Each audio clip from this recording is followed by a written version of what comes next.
오늘 우리는 하나님의 구원 역사를 살펴보면서 하나님의 구원 역사에 동참한, 하나님의 쓰임을 받아서 하나님이 세상을 구원하실 때 그 세상을 구원하는 도구가 된 우리 신앙의 선조들을 살펴보면서 우리도 꼭 구원을 받는 성도가 되고, 또 우리도 그들처럼 하나님의 쓰임을 받아서 세상을 구원하는 성도가 되고, 또 하나님 안에서 진정한 성도의 행복을 누리는 삶을 사는 모습에 대해서 함께 나눠보려고 합니다.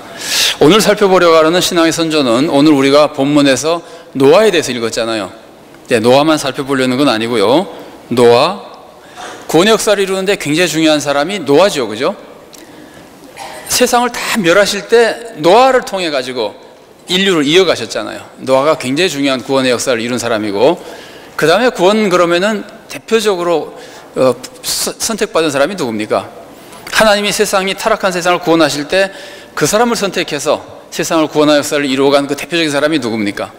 아브라함이죠. 그러니까 오늘 우리가 노아에 대해서, 아브라함에 대해서, 아브라함의 후손들이 세상을 구원하는 모습을 보기 위해서 이삭, 야곱, 그리고 행복한 삶을 좀 더 살펴보기 위해서 레아와 라헬, 그리고 요셉, 많은 사람들입니다만 중요한 특징들을 중심으로 해서 함께 살펴보려고 합니다. 먼저 노아에 대해서 살펴보려고 합니다. 여러분, 하나님이 천지를 창조하셨잖아요. 하나님이 천지를 창조하실 때 하나님 보시기에 다 좋았습니다. 인간은 하나님의 형상대로 지음을 받았고, 인간이 하나님의 뜻에 따라 세상을 다스리며 굉장히 좋은 세상이었습니다. 근데 그 꼴을 볼 수 없는 자가 있죠. 그 꼴을 못 보는 존재가 있습니다. 누굽니까? 사탄이죠. 사탄은 그 꼴을 볼 수가 없습니다. 사탄은 하나님을 대적하고 싶은데, 사탄은 하나님을 대적할 수가 없습니다. 왜 대적할 수가 없을까요? 상대가 안 되기 때문에. 하나님은 사탄과 비교가 안 돼요. 사탄은 피조물이고 하나님은 창조주세요. 그러니까 사람하고 진흙덩이하고 차이만큼이나 차이가 나는, 그것보다 더 나는 거예요. 그러니까 사탄은 하나님께 대적하지 못해요. 우리는 사탄을 하나님의 대적자라 그러는데, 실제로는 사탄이 하나님과 맞싸우는 게 아닙니다. 마음으로는 하나님을 대적하죠. 하나님께 막 반대하지만은 사탄은 하나님께 대들지는 못해요. 귀신들도 하나님이 한 분이신 줄 알고 떤다 그러죠. 야고보서 보면은. 그래서 사탄은 하나님께 대들지 못합니다. 근데 어떻게든지 하나님을 대적하기 위해서 사탄이 하는 짓이 뭐냐면은 사람을 못 살려고 하는 겁니다. 왜냐하면 하나님이 사람을 사랑하시는데, 사람을 해치면 하나님이 고통을 당하실 거 아니에요. 슬프실 거 아니에요. 그래서 사탄은 하나님을 해치지 못하고 사람을 해치는 겁니다. 하나님은 워낙 강해서 덤벼들지 못합니다. 그래서 사람을 공격하는데, 그래서 사탄은 사람을 파멸시키려고 그러는 거예요. 사탄이 사람을 파멸시키려고 그러면 하나님은 어떻게 하실까요? 하나님은 그 사람을 계속 지켜주시고 구원 역사를 이루어 가시는 겁니다. 그러니까 천지를 창조하신 후에 사탄이 있어가지고, 사탄이 나중에 생겼죠. 근데 사탄이 생겨가지고, 천사가 타락해서 생겼죠.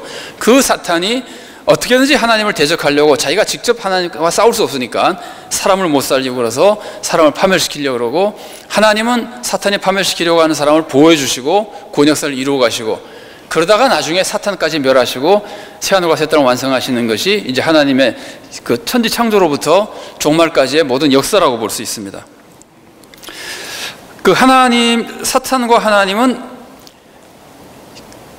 맞싸우는 게 아니에요. 그거는 우리가 꼭 좀 알았으면 좋겠어요. 여러분, 우리 기독교 신앙은요, 선과 악의 대결이 아니에요. 선한 세력이 있고 악한 세력이 대결하는 게 아니에요. 모든 것을 누가 다스리시는 거예요? 하나님이 다스리시는데, 하나님은 선이시잖아요. 하나님이 다스리시는데, 다만 하나님이 우리가 알지 못하는 어떤 섭리에 의해서 사탄에게 일정 기간, 일정 영역에 대해서 활동하도록 허락을 해주셨어요. 아마도 그렇게 하는 것이 타락한 인간에게 유익하기 때문에 그런 것 같아요. 인간을 더 잘 연단시키고 구원하시기 위해서 그러신 것 같긴 한데, 어쨌든 사탄에게 그런 약간 활동할 수 있는 영역을 주셨어요. 그래서 사탄은 거기서 활동하는 겁니다. 그래서 사탄은 자기 마음대로 하나님을 대적하고 그러는 것이 아닙니다. 여러분, 사탄이 어느 정도로 하나님과 상대가 안 되느냐면요, 마지막에 요한계시록 20장을 보면은 누가 와서 사탄을 결박해가지고 무저갱에 1000년 동안 감금하죠. 다 아시는 내용이죠. 그러면 그 사탄을 잡아서 결박하는 존재가 누굽니까?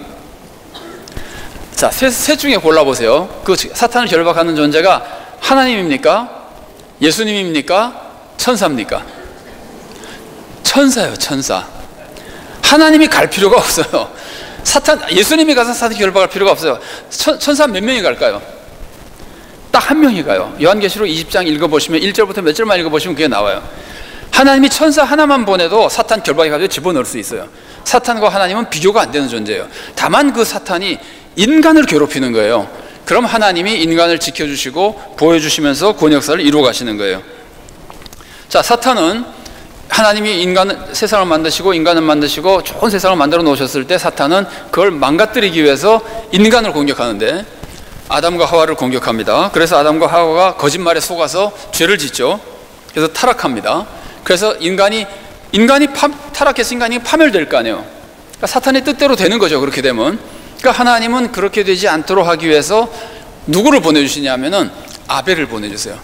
하와와 아담이 타락했지만 그 파멸당할 인간에게 하나님은 아벨이라는 의인을 보내주셨어요. 그랬더니 사탄이 가만히 있지 않죠. 아벨이 어떻게 됩니까? 가인에게 맞아 죽죠. 그래서 사탄은 또 아벨을 또 죽이게 만들어서 아벨을 죽게 만들었어요. 그러니까 하나님은 구원 역사를 이루어 가시기 위해서 또 하나님은 셋을 보내세요. 그런데 그렇게 하는 과정 속에서도 인간은 계속해서 타락합니다. 그래서 인간이 계속 타락해가지고 그 살인사건도 나고, 그 다음에는 인간이 너무 악해져가지고 온 세상에 악이 가득해지니까 하나님이 이대로 놔두면 인간이 정말 구원 못 받겠다 그래가지고 악한 세상을 쓸어버리시고 의인을 통해서 세상을 다시 이어가게 만드십니다. 그때 선택받은 의인이 누군가요? 노아죠. 그때 노아입니다. 그러니까 노아라고 하는 사람은 홍수 이전의 세상이 완전히 파멸될 때 혼자 자기 가족들과 함께 살아남아가지고 새 세상을 이어간 사람이에요. 그러니까 노아는 구원 역사에 있어서 굉장히 중요한 사람입니다. 인류의 구원 역사, 하나님이 이루신 구원 역사를 이어간 사람이에요.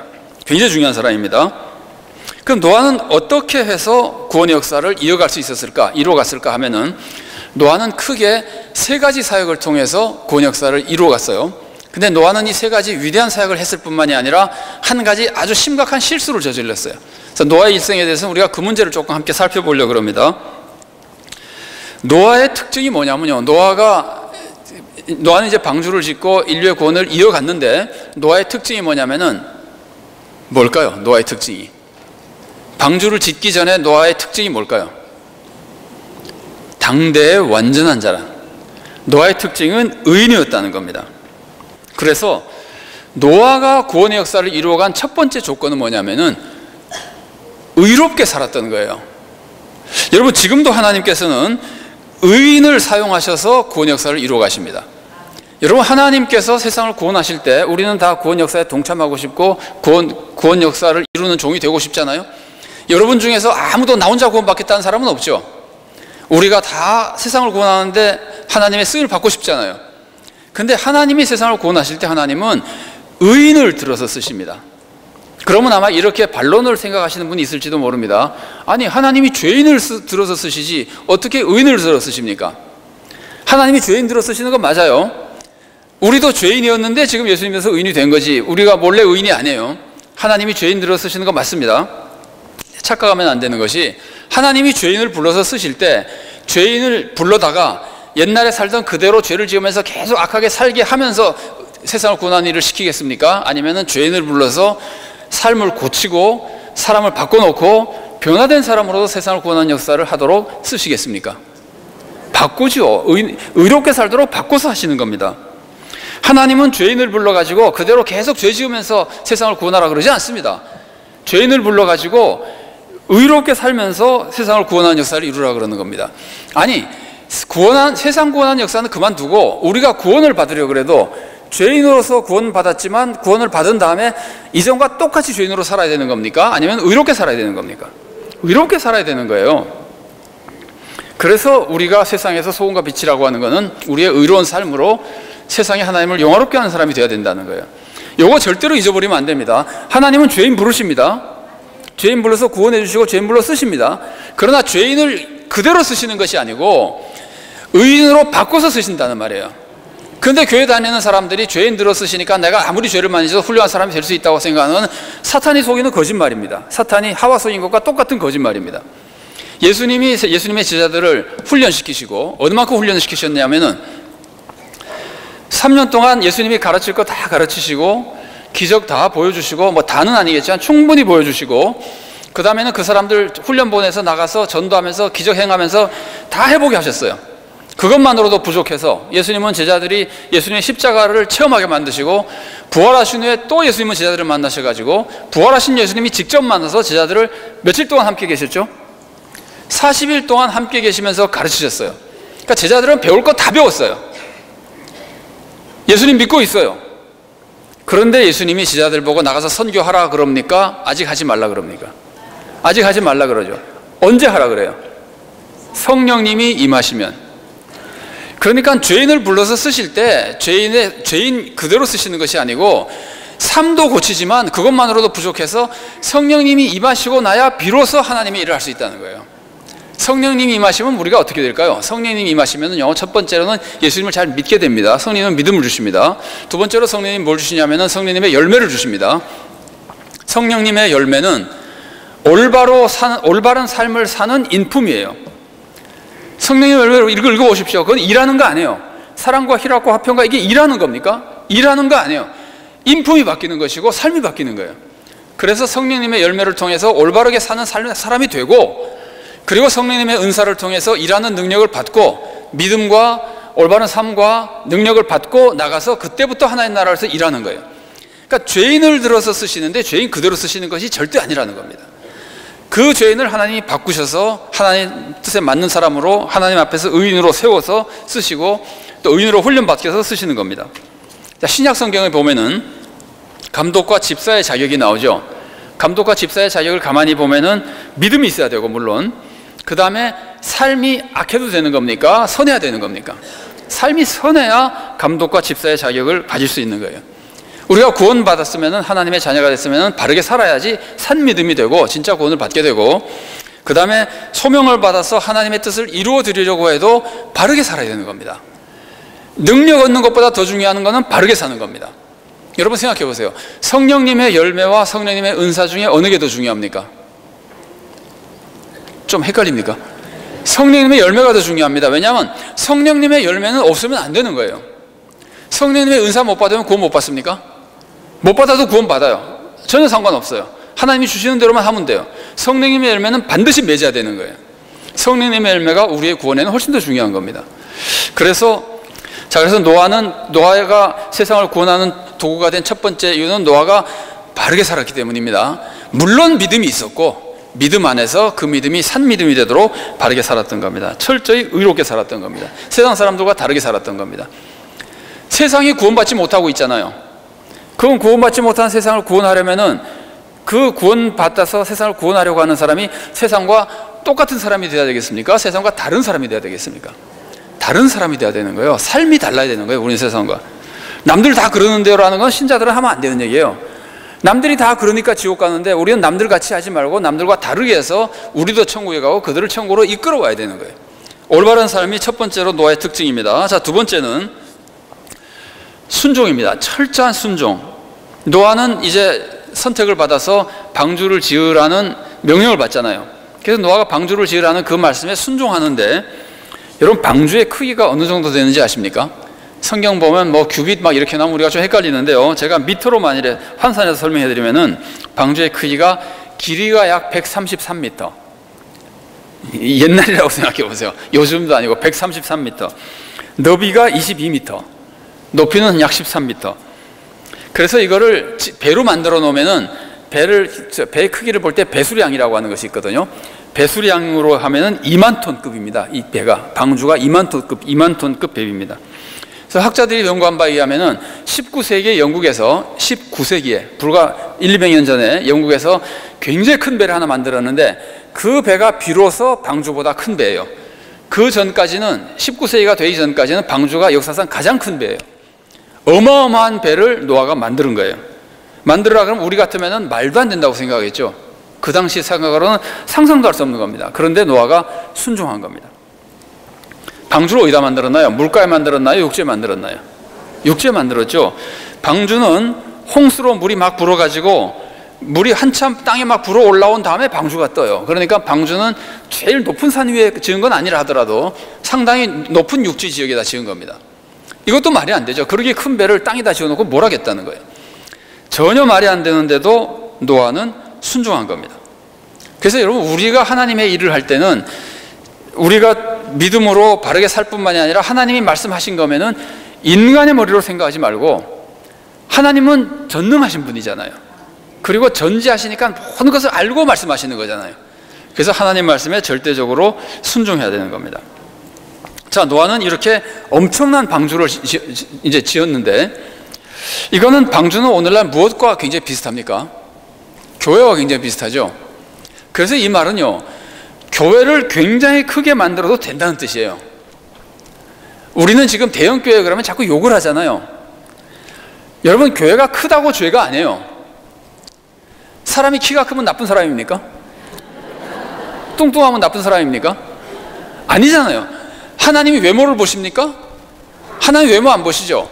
그러면 교회가 크다고 나쁘다고 하는 건 하나님 외모를 보시는 거잖아요. 아니에요. 교회가 크다고 나쁜 거 아니에요. 거꾸로 교회가 크다고 좋은 것도 아니에요.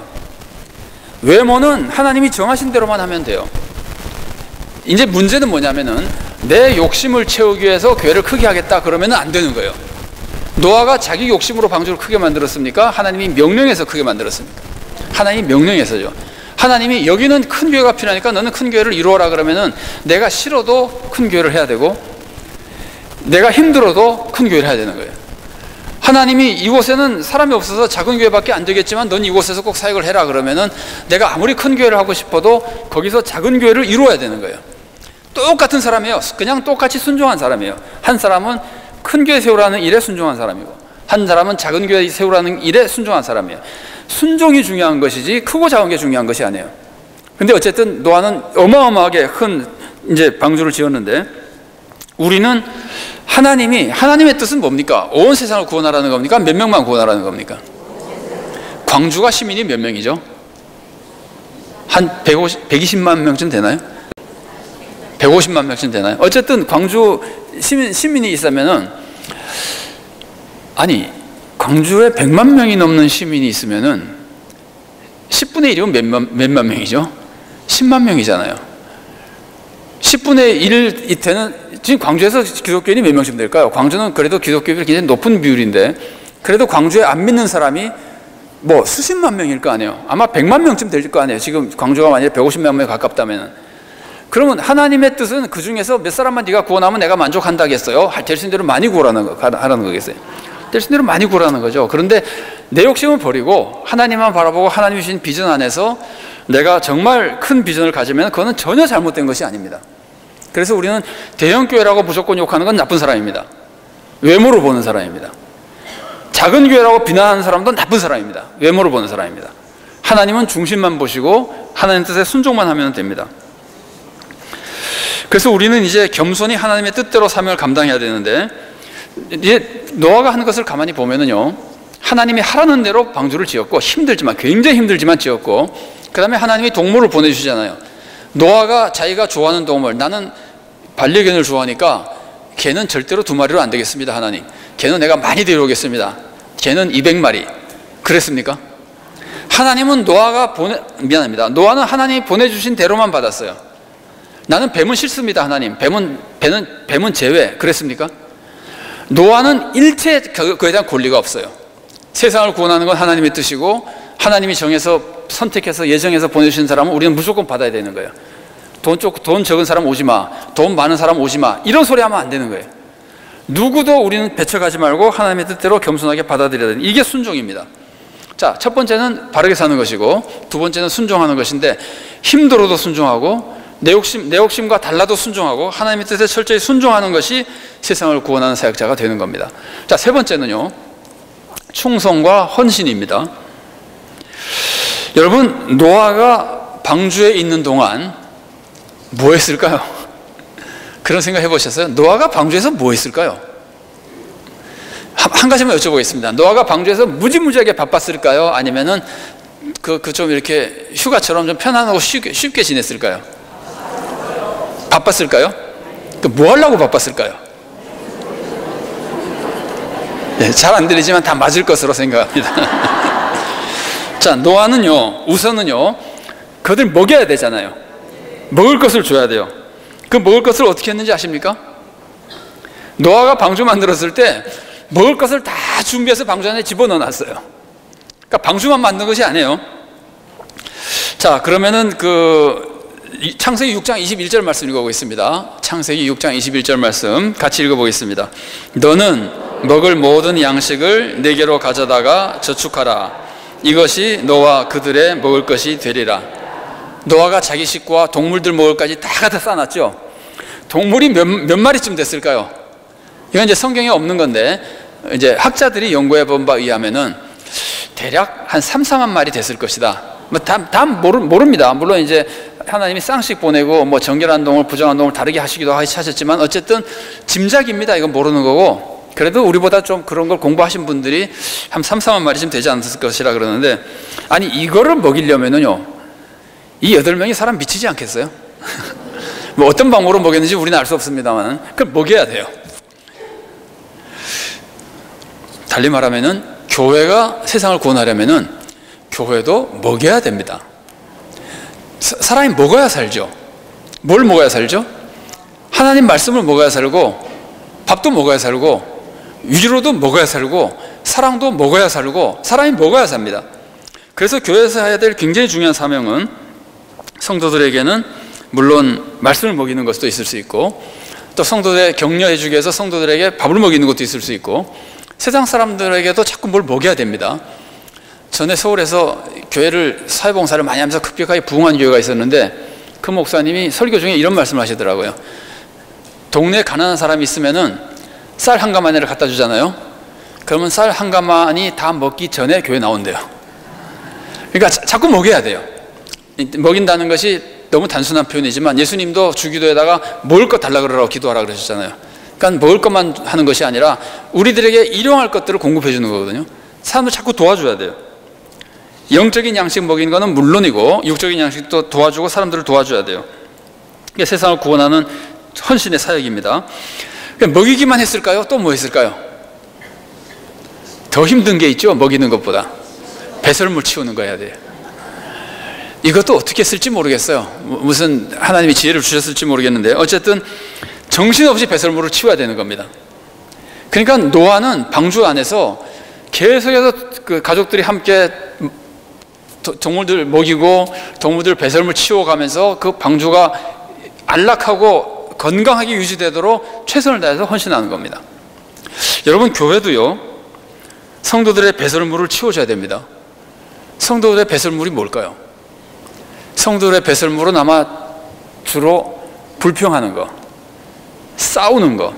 여전도 회원들도 교회 가보면은 여전도 회원들 중에서 서로 싸우는 사람들이 있습니까? 그 싸우고 화내고 이러는 게 다 배설물이에요. 정신적인 배설물도 있고 어떨 때는 영적인 배설물도 있고 삶의 배설물들. 그러니까 그런 것들을 전부 구원사역에 동참하는 사람들, 특별히 직분자들이 그런 것들을 다 받아주고 치워주는 역할을 해야 되는 거예요. 성도들이 불평하면은 직분자가 그거를 들어주고 그거를 해소시켜줘야 되는 거예요. 성도들이 불평하면은 그 불평에 동조해서 같이 불평하면 그건 배설물 치우는 사람이 아니야. 배설물도 키우는 사람이지. 성도들이 싸우는데 성도들이 나를 욕하면은 같이 맞싸워서 같이 막 욕하면은 그건 배설물 치우는 사람이 아니에요. 배설물을 더 많이 만드는 사람이에요. 적어도 우리가 세상의 구원 역사에 동참하려면은 교회에서 배설물을 치우는 사람이 되어야 됩니다. 그래서 여장로 권사님 같은 분들은요, 성도들이 뭘 하면은 불평불만을 다 들어주는 사람이 되어야 돼요. 그래서 그것이 해소될 수 있도록 도와줘야 돼요. 그 사람 마음에 차 있는 정신적인 배설물들이 나에게 풀어서 그거 해소되도록 만들어줘야 돼요. 들어주고 위로해주고 격려해주고. 그래서 우리는 교회에서 구원사역을 감당하려면은 먹여주고 배설물을 치워줘야 됩니다. 그거 물론 목회자들이 해야 되지만 그 목회자를 도와서 교회를 섬기는 구원사역에 동참하는 교회 중직자들이 다 해야 되는 겁니다. 특히 이제 여성 성도들이 많은 교회에서 여성 지도자들이 그 일을 감당해야 되는 겁니다. 제가 볼 때는 하나님께서 기대하시는 일이라고 생각이 돼요. 그거 하면은 힘들까요? 기분 나쁠까요? 그거 하면은 아마 굉장히 행복해질 겁니다. 여러분, 그 반려견이나 뭐 반려묘나 뭐 이런 거 키우시는 분 계신가요? 별로 안 키우시나요? 만일에 키우는 분이라면은 그 내가 사랑하는 저인데는 저는 별로 안 좋아하기 때문에 쓰는 말이 아니지만 어쨌든 내가 사랑하는 개에게 먹을 걸 막 주고 그러면은 기쁠까요? 슬플까요? 기쁘죠. 심지어 그 배설물을 치워줘서 그 자리를 안락하게 해주는 것만으로도 행복한 거예요. 이건 이제 저희 반려견 얘기가 나왔으니까 그렇지, 이게 노아가 동물을 돌봤기 때문에 그런데 우리가 사람을 돌본다고 생각해 보세요. 어머니가 자녀에게 먹을 것 해줄 때마다 얼마나 행복합니까? 어머니가 자녀의 방을 치워주면 얼마나 행복합니까? 좀 짜증도 나지만 기쁘잖아요. 자녀를 행복하게 해주는 게 기쁘잖아요. 어린 애기 때 배설물을 치워주고 기저귀를 갈아줄 때마다 행복하잖아요. 그 마음으로 성도들을 돌보는 것이 노아가 동물들을 돌본 것이 되는 거예요. 자, 노아는 세 가지를 했습니다. 의롭게 살았습니다. 그리고 하나님이 하라는 건 무조건 순종했습니다. 철저하게 순종했습니다. 그리고 해야 될 일을 온 힘을 다해서 헌신했습니다. 그리고 동물들을 섬겨주면서 헌신했습니다.